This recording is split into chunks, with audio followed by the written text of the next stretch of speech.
She sizing me up cause she plotting to screw me. I just hope it don't smell like no sushi. I know I'm a winner, other niggas losing. She just keep them around for amusement. Calling my phone, I text back, are you stupid? All right, so let's get into some more like vulnerable topics. All right, what do you think? What makes a good leader? And if we want to put this into perspective as a man, what makes you a good leader?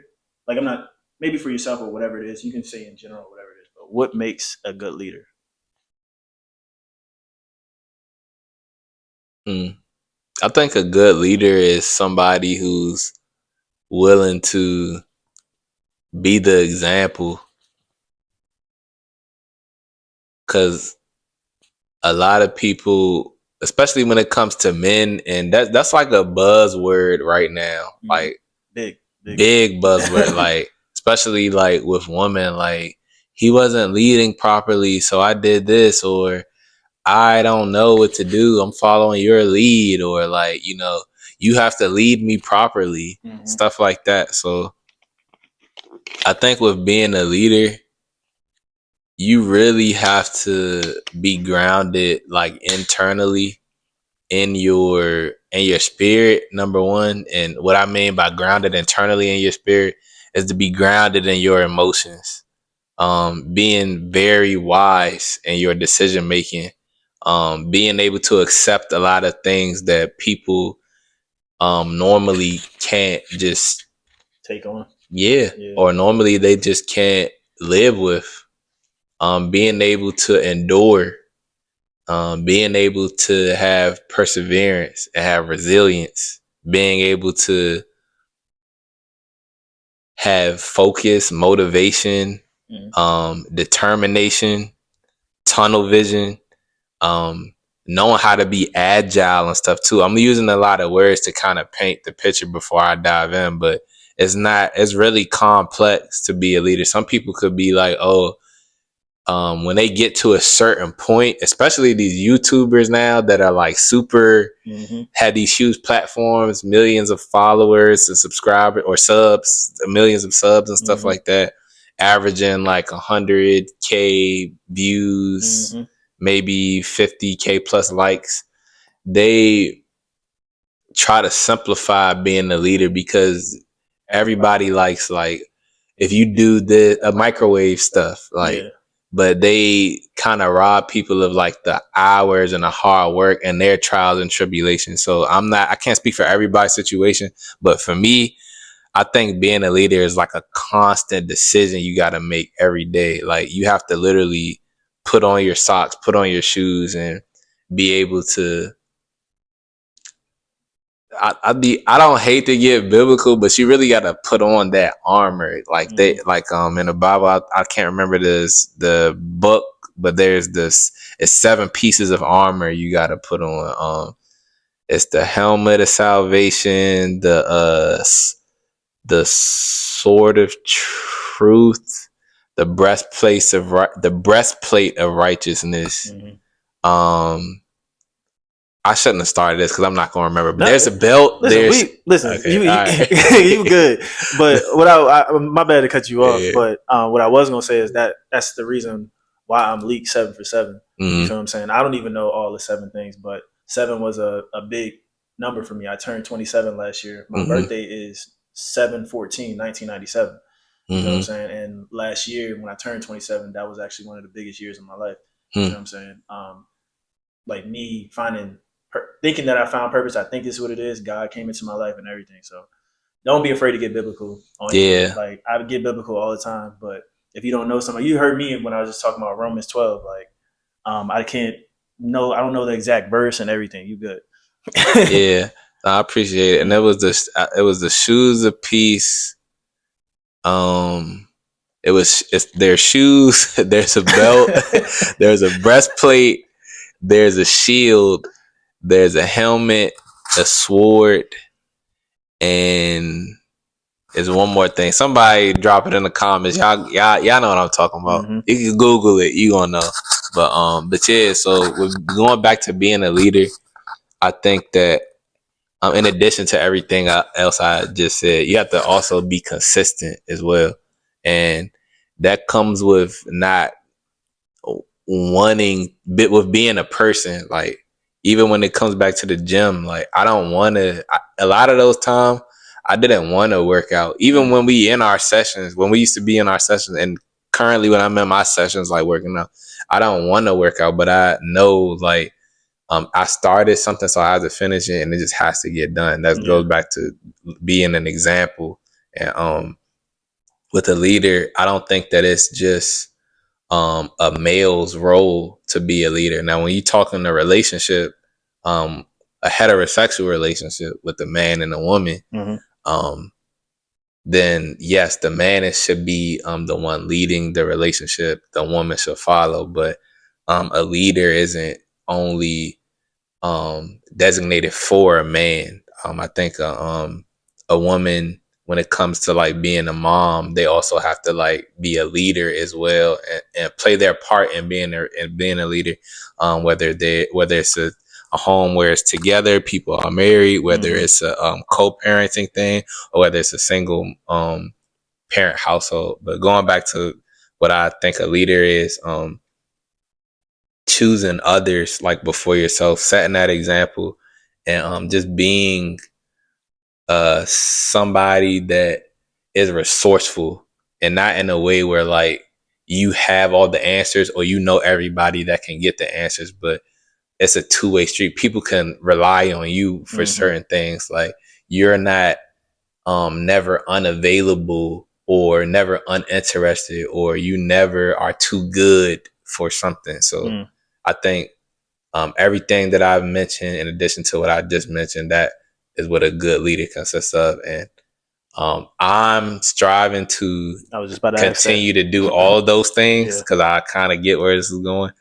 I'm learning to be calm in my spirit, but to be realistic as well. And a lot of it is controlling your emotions, which I think is a daily test, but it's not like a real battle for me, because I've been doing it for some time, and I'm not saying life won't throw something at me that will be like more of a trial for me, but at the rate that I'm going with the type of experiences that I'm having, I think I'm blessed to be in a space where I can kind of know how to deal with uncomfortable stuff. And that's another thing with a leader. Like, you gotta be not comfortable with being uncomfortable, but you have to be okay with like things not going your way, for you to look bad, for you to fail, really, not being scared to fail, like trying, never giving up, like going back to being resilient, perseverance, and consistent. All that's like the same. And then not being afraid to like, going back to being confident, not being afraid to say when you don't know. But you're not really leaving it at I don't know, and you're not being a ass kisser saying like I don't know, but I can find out for you. Literally, I don't know.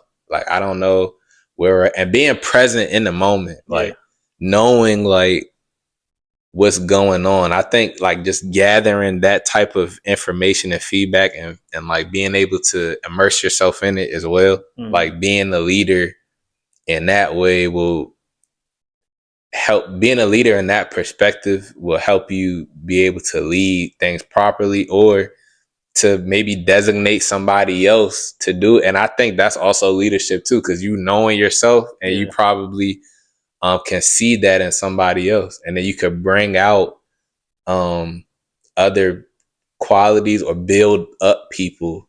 That's what I think is like being a leader. Yeah, I got you. Okay.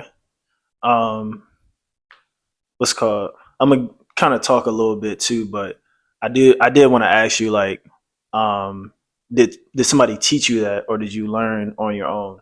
And just to like answer that, like for myself, what's called? I guess I'm kind of offending my dad, but me and my dad kind of just got cool, and I'm living my truth right now, so I'm about to get completely vulnerable as well and get real. But like, my dad he didn't teach me nothing. Like, all my life, he didn't teach me nothing. Only thing he's done is just criticize me in my life. He's not a bad dude. I don't condemn him. I still love him. I still go to church with him. I still talk to him every week. But he didn't teach me nothing. The person that taught me something was my mentor that passed back in 2019, but I wear him around my neck. Um, and I think everything that you said, that's what I gravitated towards because he was an amazing leader. He taught me how to drive. He taught me how to tie my first tie. He's the reason why I'm an engineer. He's the reason that I got to college. He was there to move me into college, to pick me up. You feel what I'm saying?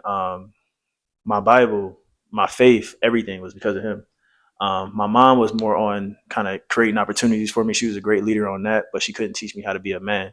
But as far as being a leader as a man, I had to see that those qualities that you just described from him. He was very calm. Never seen him anxious. Never seen him angry. Really, never seen him like what's called. I want to say I don't even think I. Well, yeah, even like when certain things went wrong or whatever it is, he's like everything gonna be okay. You feel what I'm saying?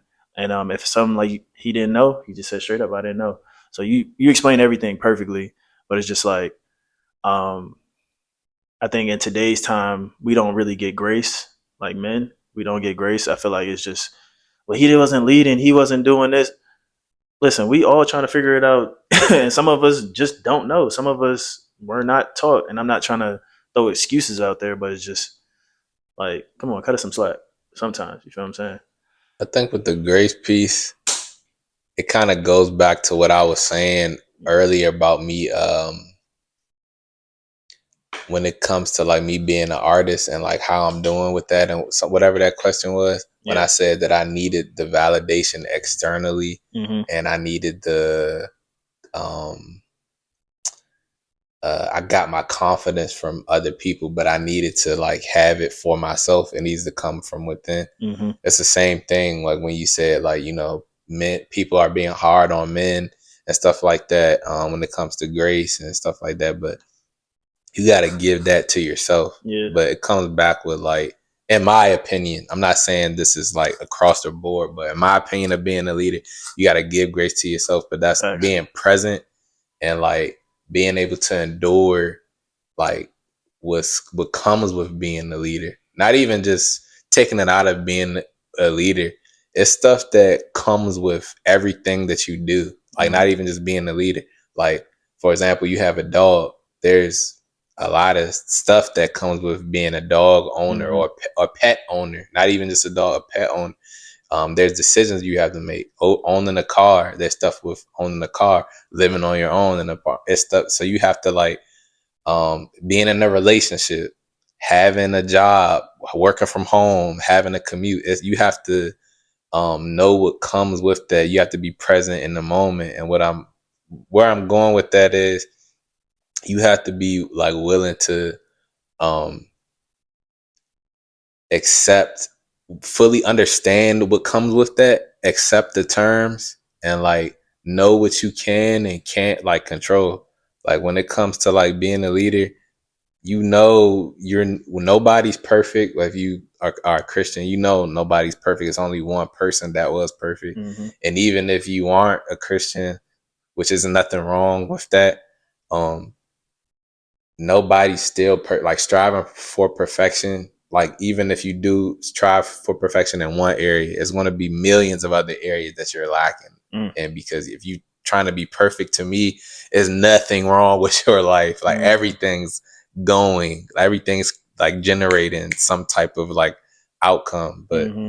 you know, just bringing it back. I don't think that men give themselves enough grace, like because they are worried about external things. Mm-hmm. And why I tied the artistry and the needing the validation and stuff, because I was needing the yo, does this sound good, or like, you know, does this sound bad, or should I put this out there? But Yeah. it's just like that stuff I need to be praying for and asking God for and having a dialogue with myself. And when it comes to grace, you have to like give that to yourself, like have that inner dialogue with yourself, knowing what you can control, knowing what you can't control, knowing what went wrong, what you could have did better, what just is a variable that just, you know, and then that talking that stuff out, like for a man, I think it's good because you don't, and like you would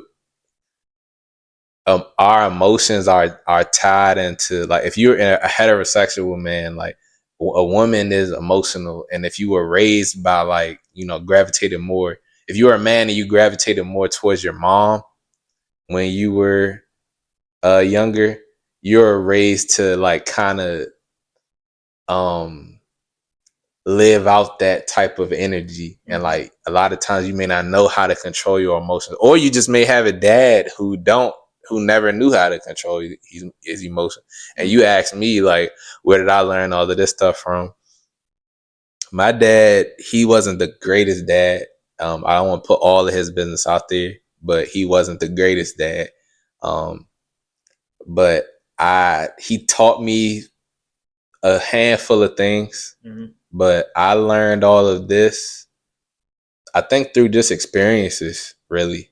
But when it comes to the grace thing, I think I just understood that from this conversation. This isn't something that I just always knew. Like, I literally tied it into what we was talking about earlier. And it's something that I give myself. Like, men don't, we taught to, like, even when we in the gym, go hard, going crazy in the gym.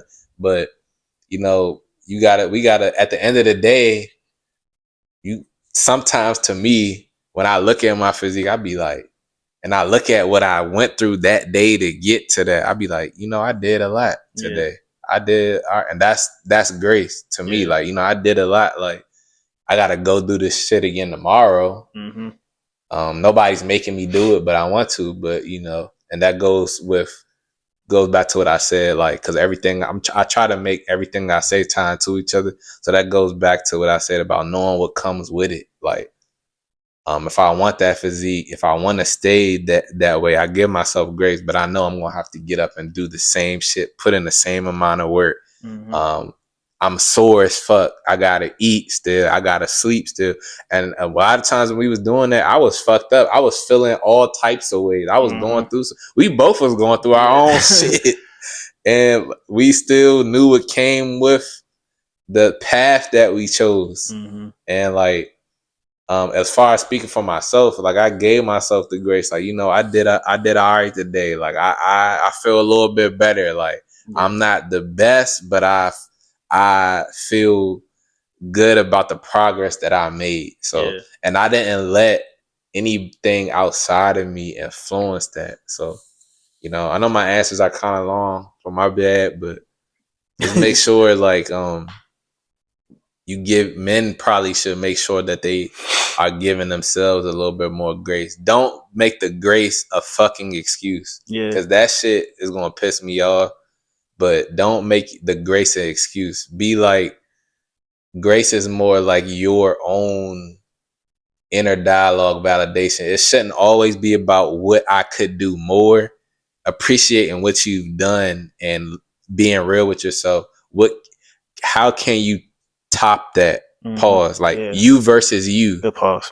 How can you be better than what you did the day before or that day? How can you outdo yourself? Like, that's the kind of grace you need to, like, have with yourself. Not like, I need to do more. Like, how can I find time to realistically handle my attitude better, handle this situation better, handle this person better, like, handle my own bullshit that I give to other people better, shit like that. So this grace, men need to give it to themselves more. Last question that I want to ask you: is lust a man's greatest battle? Is lust a man's greatest battle? I think lust is a great battle that a man has to, like, some men can overcome. But, like, I think all men by nature, as far as, like, heterosexual men and testosterone, like, as far as, like, because it's more, it's different types of lust than just, like, sexual. Because like, when I'll just speak for myself, when I hear the word lust, I'm only thinking, like, about sex and a woman. Like, just from me understanding what that means, and me before I understood what it means, just my natural nature. If I see some woman that I'm physically attracted to, just catching my eye, then I may lust after that. Or we can have conversation or some shit, and I'm lusting after that. But I think the question, what is the greatest what is the greatest battle? Battle. Like what is our greatest battle as men? I think our greatest battle, like I said, I think lust is a great battle that we all have to deal with. But the greatest battle I think a man has to deal with is with your emotions. I'll just speak like on our culture, but I think I don't know every different culture in the world, but we're all human. But I think a lot of people grow up differently, but we all have emotions. We all process emotions differently as well. Some people's levels are like even, some people's are all over the place. Like we all could do better and stuff, but like there's a lot of people who, it's another buzzword, being a leader, like we was talking about earlier. Crashing out is another buzzword that's like trendy and stuff right now. And crashing out is for men and women, but like just because we're on men, crashing out is, to me, is like with your emotions. It could be anything. You may not just be able to handle it, like whatever the emotion is. You could, any emotion, like you may not be able to handle it. And a lot of us, I was just, for our culture, black men, I know for me specifically, I wasn't raised or trained on how to handle emotions or be emotional, how to express myself, how to celebrate myself, and how to handle stuff when stuff doesn't go my way, or when life doesn't go my way, or when somebody I want to walk, I don't want to, I want to stay in my life, wants to walk away, or I don't want to walk away from somebody and I have to walk away, or I'm upset, or I'm what, I don't know how to handle it. So I don't have the data, so I can't say the exact facts, the percentages, or the numbers. All I can say is vague terms that may not mean much, but there's a lot of people who had their lives ended, who ruined their lives, or who ended their own life. And I'm just using safe words here, because of emotions. And I think that's the greatest battle that a man has to face, is their emotions, because you're facing yourself. Lust is a feeling. Is different types of lust. I don't think lust is an emotion, but lust plays on your emotions and how you feel. But I think if you can control or have a grip on your emotions, that's a bigger fish to fry, for lack of better terms, than like lust, in my opinion. So I think lust is a great battle, but the emotions, to me, for a man, is like, that'll determine if you are a man or a boy.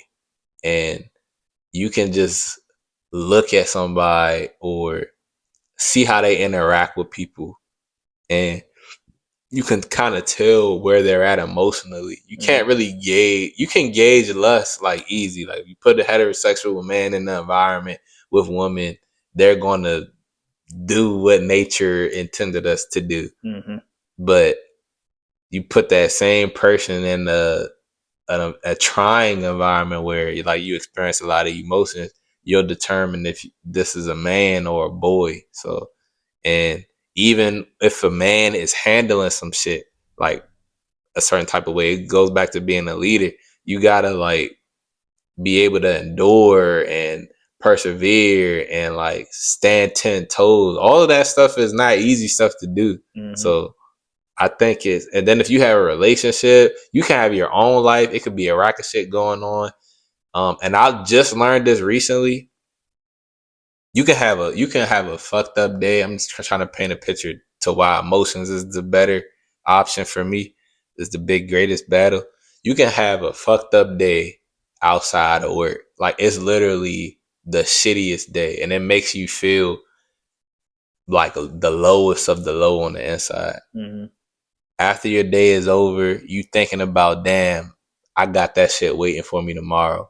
You can come home. You have a wife. You have kids. You have a pet. You have things that need your energy and your leadership, but don't know and don't care about what happened in your day and don't need that energy because they don't deserve that. And then you have to put all of that shit like deep down or just away. And you have to show up and give them energy. Yeah. So you have to constantly like be in check and control like how you feel and like how you process things. And that's not easy to do. A lot of men argue with women. A lot of men kind of end their own relationships by not being able to like know how to maturely handle shit. And honestly, even though we talking about a man, I think this goes for men and women. But like just speaking on the man, like I think our greatest like thing is like emotion because we don't know how to like compartmentalize shit. Like that's what I was talking about, like having a fucked up day and then coming in the house, compartmentalizing that and showing up like it's your life and that's a part of your life, but how you feel before this next part of your life started for the day is trumping everything else. So you're not able to control how you know what I'm saying? So, and I'm not married and I don't have kids, but I've been in relationships and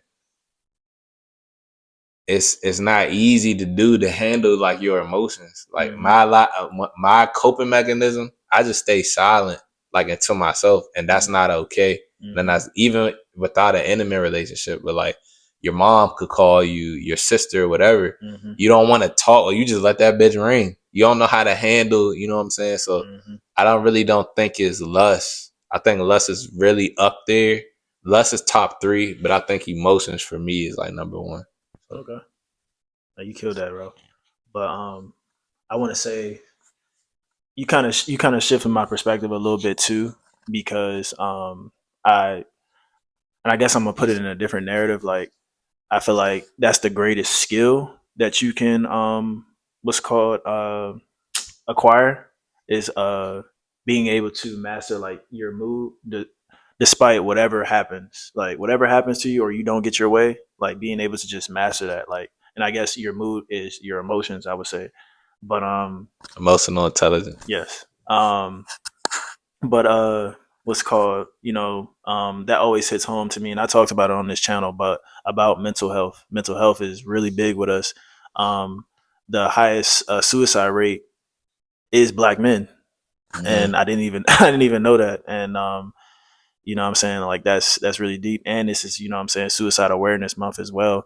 But somebody that's battled with mental health and seen that, that's a really big thing for sure. So I could honestly I could agree with you. I would think that right now is very important with us because we have a lot of pressure on our back, and it's so easy for us to get mad.